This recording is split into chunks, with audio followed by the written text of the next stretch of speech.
What is that great kind of stony thing behind you? Yeah, it's a fireplace. I'm in our dining room, believe it or not, here at home in Istanbul. Yeah. Oh, We so live, you're back in Istanbul. Great. All yeah, right. I got back. Yeah. I think last night I got back. Yeah. All right. That's right. Okay, great. So Matt, let's start off with the first question. The current Ukrainian-Russian gas standoff is taking place amidst deadly fighting in eastern Ukraine between government forces and separatist insurgents, widely believed to be supported by Moscow. But the bottom line is still about the actual price of gas. How and why does Russia consistently manage to charge Ukraine more for gas than, say, a country like Germany? First of all, yeah, what's happening right now, this round of negotiations between Ukraine and Russia on the price of natural gas are part of a hybrid war that Russia is conducting against Ukraine that involves covert military operations, information warfare, meaning deception, covert invasion, and based on my own visit to Ukraine 2 weeks ago, very clearly an insurgency that was stimulated by Russian special forces, which is what special forces do the world over, and now is being supplied and financed and supported by Moscow. And so charging Ukraine an even higher price for natural gas than had been previously agreed is part of a broad strategy that involves brilliant execution, tactically, I would argue, by Russia. So why can Russia do this on natural gas? It's simply a question of monopoly power. Ukraine has one supplier of natural gas, that's Gazprom. Germany has multiple suppliers, right? Germany is located along the North Sea as well as the Baltic Sea basin, but in the North Sea, around the North Sea, have developed a series of natural gas trading hubs, which are places where natural gas flows in from multiple directions and where it's traded according to free market principles. There are 6 or 7 of those, and those markets are very liquid. It means they really operate as a free market. And so we've seen that Germany has acquired some market force leverage, and German companies have also, to demand that Russia lower its prices. So that's one key point. Second key point is that Russia doesn't want to push around Germany because it knows it can't. It's much more difficult for Russia to push around Germany than Ukraine. Because the third point is that Ukraine's political elites have been so riven with corruption that derives from the energy sector that the whole country is quite vulnerable to Russian pressure on natural gas pricing, but also vulnerable to Russian pressure across the board because, as we've seen since Yanukovych fled Ukraine, the government that came into power was populated with ministers who were afraid, in many cases, to take decisive decisions.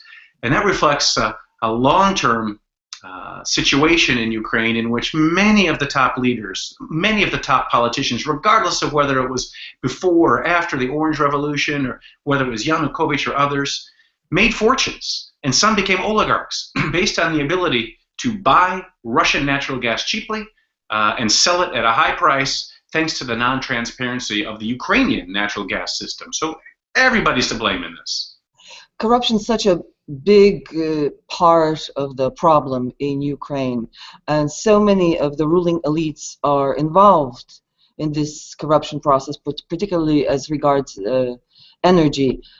Is it possible to really root this problem out? I mean, clearly people want to get rich, they want to continue getting rich, but the entire sort of siphoning off of state funds through these gas deals and so forth and so on, these sort of opaque arrangements, is bleeding the country dry and also destabilizing it politically year after year after year.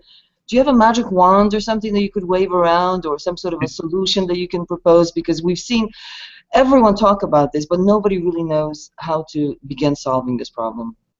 Right, and of course, there's never a magic wand to resolve a corruption problem as severe as the black hole of the disappearance of energy revenues that has been the case in Ukraine for a long time for all political elites.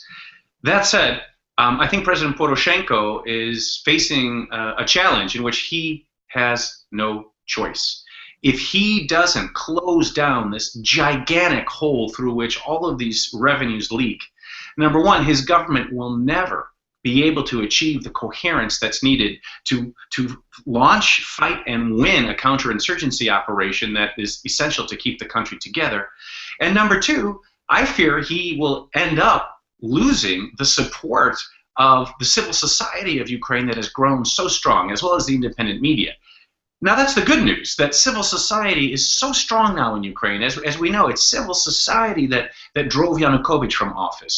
It wasn't some sort of manipulation by outside forces or by politicians. These were average Ukrainians who then were enraged by the murders of so many and the beatings of the students. It was civil society that took control of the situation and now is demanding that there be progress on these issues. So if not now, I don't know when. That doesn't mean it's going to happen. But if President Poroshenko does demonstrate the will that we hope he will, then there are some relatively straightforward steps that aren't simple, because if they were easy, they would have been done already. But they do provide a very clear and, I'd argue, achievable roadmap. But you have to understand the nature of the problem that has created this black hole in terms of revenue outpouring. So the main problem is that there is no gas meter system that determines how much gas flows into Ukraine from the Russian border. Coupled with that is the problem that European Union countries have agreed over the years to buy Russian gas, not on Russia's border with Ukraine or with Poland or Belarus, but on their own borders. So that gives the Gazprom and the Russian political economic system a great deal of influence that extends beyond Russia's border into and across Ukraine. And those two factors, not knowing how much gas ever flows into Ukraine, and then the ability of the Russian political and economic, and I would even argue criminal system, to penetrate Ukraine's energy sector and extend its influence to other European borders, has to be changed. So how do you do that? Well, obviously the first thing you do is ensure or press Ukraine to install the gas metering system at its border with Russia. Once everybody knows how much gas is coming in, it's impossible for corrupt officials within Ukraine, in collusion with corrupt Russians on the other side of the border, to steal the gas and then sell it often for a 100% markup. Or use the gas, as in the case of some oligarchs, very cheap gas, to obtain a competitive advantage for the metallurgical and petrochemical factories in eastern Ukraine, which again sort of sustain this black nexus of Russian organized crime, Ukrainian oligarchs, and politics and energy. So install the meters, know how much gas is coming in, and then number two, you monitor that gas through Ukraine's gas transit system, which means the European Union needs to come in and co-invest and obtain either operational control or at least oversight of the pipeline system, again, to make sure Ukrainian officials in collusion with Russian colleagues in the Russian energy sector can manipulate the gas flows. And then number three, maybe the toughest thing for the EU, is to demand one price for natural gas from Russia. Russia wants to sell gas as an export. It should sell it at its border, and the European Union members should not allow themselves to be divided and conquered in price negotiations that the Russian side has manipulated with incredible tactical skill. Going back to that one single price for gas for EU member states, that's an argument that you pose in your last piece for the Atlantic Council. We see that Europe is incapable of speaking in one voice on so many issues, least of all the crisis in Ukraine right now, and just a number of other problems, immigration, energy security, and so forth and so on. What can stimulate or somehow propel Europe to try to get a single price across the board for Russian gas? Well, number one, the Russian invasion of Ukraine has been a stimulus to a certain degree. I mean, you already had Energy Commissioner Günther Oettinger, who's about to be the former one, doing a tremendous job in waking up the European Union and pressing forward with something called the Third Energy Package, which it mandates a whole series of regulatory steps to increase the free market forces in Europe and decrease Gazprom's monopoly power. So that was happening. And then that whole effort got accelerated by Russia's invasion of Ukraine as European leaders, political leaders, woke up and didn't sort of push aside all the things the Energy Commissioner was doing as technical and embraced these steps as crucial ways to deter Russia from further aggression against Ukraine. So I think there's been some real progress. The next thing that has to happen is that European consumers need to wake up and realize they're being charged way more in many cases for natural gas from Russia than that they should be charged if there was a free market. About 10 years ago, Russia was essentially pumping to Western Europe natural gas that it was buying from Turkmenistan. It was selling that gas at 3, sometimes 4 times the price that it paid for it in Central Asia, simply because Russia could. It had a monopoly. And I remember talking to many European officials at that time, 10 years ago, 8 years ago, and they said, well, we have a reliable relationship with Gazprom. We don't want to rock the boat. We don't want to create acrimony. To which I would reply, well, do your consumers know that because you don't want Gazprom to be uncomfortable, they're paying 4 times the price that Gazprom itself pays for that gas? That's bad for your consumers, and that's bad as well for the efficiency and the strength of your own market. So that fact needs to come out more clearly.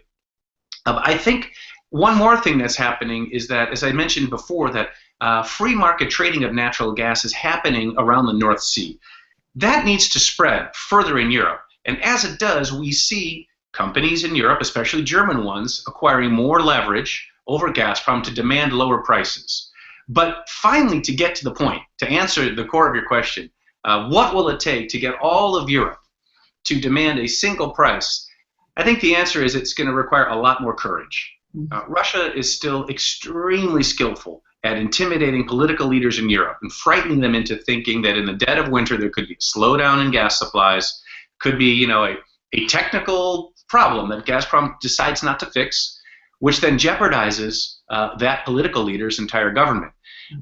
And so that self-interest that Gazprom and the Kremlin have taken such great advantage of for the last 20, 25 years in Europe is going to remain unless there's a larger force out there that compels them to operate in a more unified way that puts collective security of the entire European community or the Euro-Atlantic family ahead of their personal narrow interests. I don't think we're there yet in Ukraine. And I think it would take, unfortunately, hard to believe, but even more Russian military action. And to me, if we're going to talk about targeted sanctions, which is the next step, sectoral sanctions against the energy sector, I would argue that's the time to demand a single price. Yeah, some people may want to punish, who knows, Gazprom, may want to punish the leadership of Gazprom, but to me, punishment is necessary, in any case of discipline. But let's go one step further and do something constructive. Use the leverage that Europe has over Russia to demand that single price for natural gas. Is there has anyone supported you on this idea, or is this sort of your own personal initiative, the single price for the EU? Is there much conversation about that in European circles? Well, there had been. When I was still working in government, when I was a deputy assistant secretary at the State Department, we were pushing for something like this, together with certain colleagues in the European Union. And initially, believe it or not, Germany came up with this proposal, or a proposal like this. And Russia opposed it, as we'd expect, and the Germans dropped it. But at the very end of the 2009 US-EU summit, we had inserted in the communique, and I know that Damon Wilson, our vice president at the Atlantic Council, played a crucial role in this. We inserted in the very last line of the communique a reference to this sort of thing having to happen. So the seeds have been planted, but right now, and there are plenty of people in Europe who understand this and who support it, but they're still more in the technical realm, and in the European Commission. What needs to happen is that political leaders need to understand this relatively simple set of a couple of steps that could have a dramatic impact. And right now, this hasn't yet elevated itself to the political level, which is why we're talking today. Right. Two more quick questions, and then we'll let you go. You mentioned these meters that need to be installed at the Ukrainian and Russian border. Is this a very pricey exercise, or is it something that hasn't taken place simply because of political will? Because if they were installed, there'd be less of an opportunity to steal. Absolutely the latter. Those meters have not been installed not because of price. They cost virtually nothing. I mean, compared to the literally billions of dollars every year in gas transit fees and gas flowing through Ukraine, it's not even noticeable cost. They have not been installed primarily because Ukrainian leaders in collusions with Russian, well, energy sector people and organized criminals have liked the situation. And let me give you one quick example. January 2006 was the moment when the first Russia-Ukraine gas cutoff happened. It was a dispute over many things, over price, but beneath the surface, Gazprom and the Kremlin were trying to get control of Ukraine's natural gas pipelines. We all know that the gas was turned back on in a deal that was brokered through a shadowy company called Rosukrernergo. Rosukrernergo is its shareholders, if you go beneath the surface, several levels, were Gazprom and Dmitry Firtash, an oligarch who has contributed massive amounts of money to every Ukrainian politician except maybe Petro Poroshenko, and who's under indictment in the United States for bribery, and in fact was arrested a couple of months ago in Austria at the U.S. request. So his company brokered the deal, and the actual broker of that agreement was a man named Semyon Mogilevich, one of Russia's most notorious organized criminals from the Solntsev group. He is now in prison in Russia because of organized crime, and at that time was on the FBI's most wanted list and elevated to the top 10 most wanted list. He's the businessman who brokered the deal between Ukraine's government and Gazprom to keep gas flowing to the European Union. That murky situation could not exist if the natural gas metering system was in place, which is exactly why it hasn't existed yet. It's time for the European Union to defend itself. Ukraine has many times asked and proposed that Europe create a kind of a consortium to oversee its transit system. That has never happened, and owning this transit system is still a bit of a bargaining chip for Ukraine. But Ukraine is clearly not able to look after it, to guarantee its safety. We've seen an explosion on the pipeline very, very recently. And clearly Ukraine needs help with all of this. But Europe has been sort of hesitant to step up to the plate and assume at least partial control or partial responsibility for this transit system. You mentioned that that is a possible way forward in terms of removing some of the corrupt schemes that are that surround the entire gas system, the gas purchase and resale system throughout all of Europe. Why has Europe been so hesitant to do that? I mean, it seems to me from where I'm standing that it would be in its own interest to do something like this. I strongly agree with you. It's very much in Europe's own interest to take these steps to exercise some sort of oversight or control of Ukraine's gas transit system. I think there are a couple of reasons why it hasn't happened. One, the issue itself is very technical.